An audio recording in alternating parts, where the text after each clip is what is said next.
Hi guys, welcome to my YouTube channel. I hope you're all doing well. Before watching this video, please subscribe to my channel and press the bell icon for new and upcoming videos. As I said in my earlier video, I'm introducing the top 60 cheesy and camp classic movies from the 1980s. I discussed the first 15 movies in my previous video. Now I'll share the next 15 classic movies for you to watch and enjoy. So here we go. Number 16, The Garbage Pail Kids Movie. The Garbage Pail Kids Movie is an American animated series which was produced in 1987, directed and co-written by Rob Amatow. It's the last film to be directed by Amatow before his retirement in 1989 and death in 2003. The Garbage Pail Kids Movie must surely be the only movie ever to be based on bubblegum cards. A garbage can from space lands on Earth and ends up with retired magician and antique store owner Manzini, Anthony Newley. The cards were a parody of the popular Cabbage Patch Kids dolls, and each card featured a character that typically had a gross habit, an abnormality, or suffered a terrible fate. The film depicted 7 of the Garbage Pail Kids, played by dwarf actors in animatronic costumes, interacting with society and befriending a regular boy. The movie will really touch your heart. Dodger must confront the struggles of life as he's visited by the Garbage Pail Kids and intimidated by some older bullies. Number 17, Basket Case. Basket Case is a 1982 American horror film, written and directed by Frank Henenlotter and produced by Edgar Levins. Kevin Van Hentenryck stars as a normal-looking person who seeks vengeance for the unwanted surgery that separated him from his deformed conjoined twin brother. The film gained an audience in the 1980s due to the advent of home video and has been considered a cult film. The film spawned 2 sequels, Basket Case 2, 1990, and Basket Case 3, The Progeny, 1991, which were also directed by Henenlotter. Basket Case is a trash classic all the way, and it's a film that's guaranteed to delight fans of horror. The story capitalizes on the fact that many people, including yours truly, find the subject of deformity uncomfortable, and the subject of living with it even more so. Basket Case 1982 happens to be one of the greatest shoestring budget horror films ever made. It's a true cult classic and a tragic tale of brotherly love and jealousy. This is straight up an amazing film, filmed with an awesome cinematography, great action, and the time span of this movie is 91 minutes. It's rare to see a horror film that's actually good, featuring an original premise and decent acting and plot. Basket Case is one of them. It's a great and fantastic film. Recommendable for everyone due to its great action. Number 18, Bad Taste. Bad Taste is a 1987 New Zealand independent science fiction comedy horror splatter film. Directed, written, produced, photographed, and co-edited by and co-starring Peter Jackson.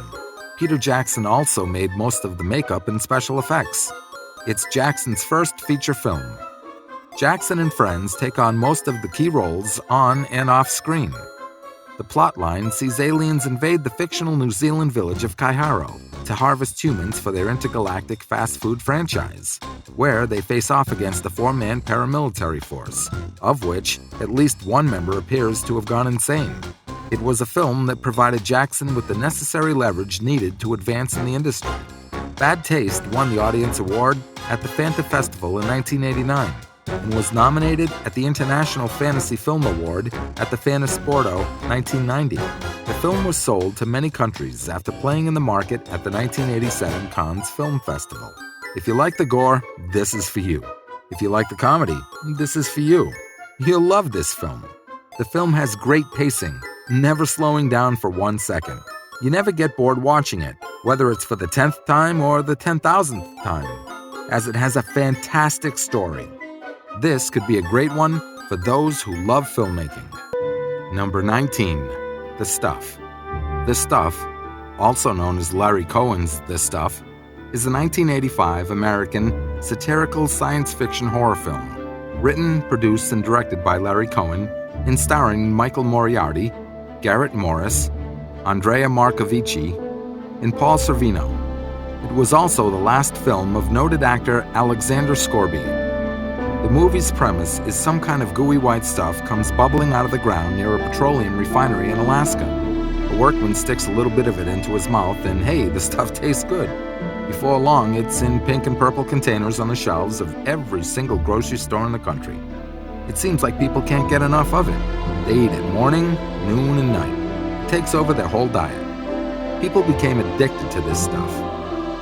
The Stuff was filmed on Main Street, Accord, New York.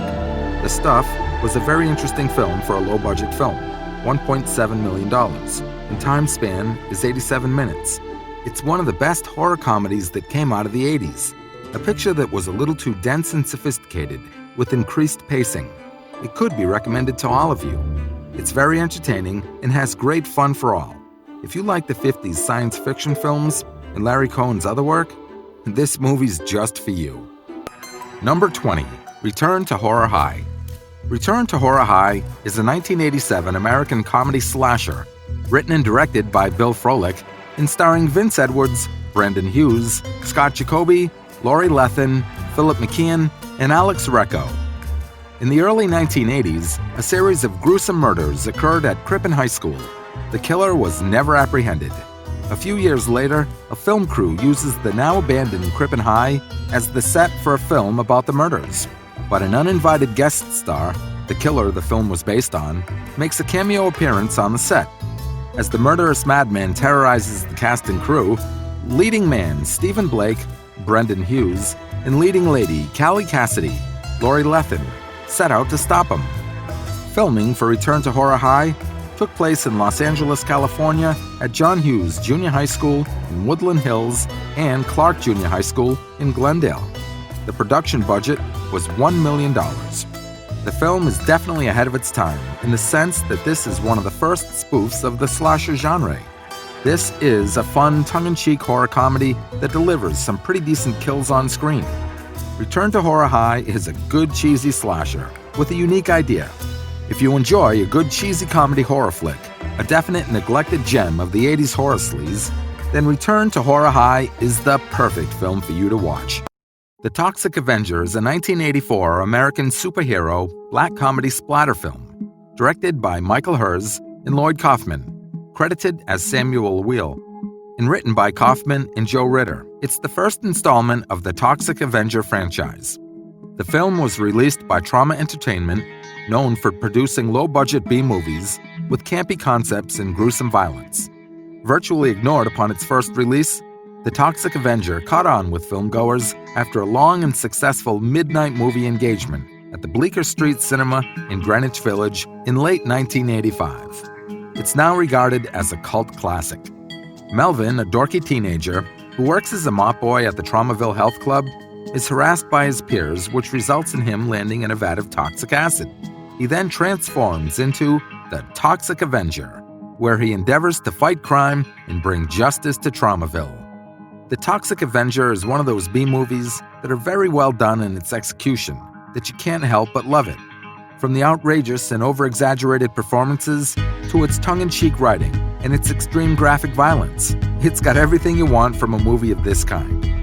It's self-aware of its outrageous premise and has fun with it by satirizing 80s culture and pushing the limits of controversial content. It's really enjoyable due to its impressive and linear motion story. Number 22, The Toxic Avenger Part 2. The Toxic Avenger Part 2 is a 1989 superhero comedy splatter film released by Trauma Entertainment. The Toxic Avenger is lured in Tokyo, Japan by the evil corporation Apocalypse Inc. So while the Toxic Avenger is fighting crime in Tokyo, Apocalypse Inc. spread evil in Traumaville because before Toxie gets to Japan, he fights off the evil minions that are attempting to take over Traumaville. Those who are averse to blood and guts may find his method a little hard to take. The film has received cult status among a new audience almost a generation after it was released. In this second adventure, all the great stuff happened in Japan. The production values were top-notch in the film, The costumes in Japan were really colorful, and I can see why it was such a hit there. The first film was a huge hit in Japan, and Troma received additional sponsorship from that very country, which is why they went there to make their film. The Toxic Avenger 2 is a campier and cheesier than the first film. The Toxic Avenger Part 2 has great amounts of gore. As long as you watch the uncut version, the beginning start off with Toxic crushing a guy in a wheelchair. Is that great or what? This is a chase scene. At the end, that is really cool, so don't miss out. I hope you enjoyed it and will watch some of the movies on the list. I'll meet you soon in my next video with another 15 movies. So watch out for the top 60 cheesy and camp classics from the 1980s. Stay safe and be happy. Bye-bye.